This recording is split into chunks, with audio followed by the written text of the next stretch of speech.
سیدنا عبداللہ بن عمرو بن عاص رضی اللہ عنہ سے روایت ہے کہ رسول اللہ صلی اللہ علیہ وسلم نے فرمایا 40 نیکیاں ہیں، ان میں سب سے بڑی نیکی یہ ہے کہ دودھ والی بکری کسی کو عاریتاً دے دی جائے۔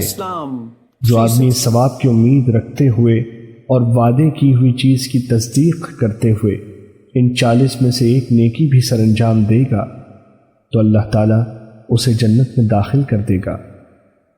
حدیث نمبر 3598 مسند سیدنا عبداللہ بن مسعود رضی اللہ عنہ سے روایت ہے، نبی کریم صلی اللہ علیہ وسلم نے فرمایا، کیا تم جانتے ہو کہ سب سے افضل صدقہ کون سا ہے؟ صحابہ رضی اللہ عنہم نے کہا، اللہ اور اس کا رسول ہی بہتر جانتے ہیں۔ آپ نے فرمایا، کسی کو کوئی چیز عاریتاً دے دینا، مثلا تم میں سے کوئی اپنے مسلمان بھائی کو درہم یا سواری یا بکری کا دودھ یا گائے کا دودھ دے دے۔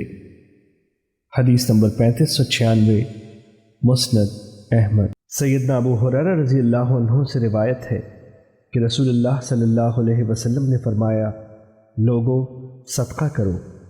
ایک آدمی نے کہا، میرے پاس 1 دینار ہے۔ آپ صلی اللہ علیہ وسلم نے فرمایا، اس کو اپنے آپ پر خرچ کر۔ اس نے کہا، میرے پاس 1 دینار اور ہے۔ آپ نے فرمایا، وہ اپنی بیوی پر صدقہ کرو۔ اس نے کہا، میرے پاس 1 دینار اور ہے۔ آپ نے فرمایا، اسے اپنی اولاد پر صدقہ کر۔ اس نے کہا، میرے پاس 1 دینار اور ہے۔ آپ صلی اللہ علیہ وسلم نے فرمایا، اسے اپنے خادم پر خرچ کر۔ اس نے کہا، میرے پاس 1 دینار اور ہے۔ آپ صلی اللہ علیہ وسلم نے فرمایا، اب تو خود بہتر جانتا ہے۔ حدیث نمبر 3624 مسند احمد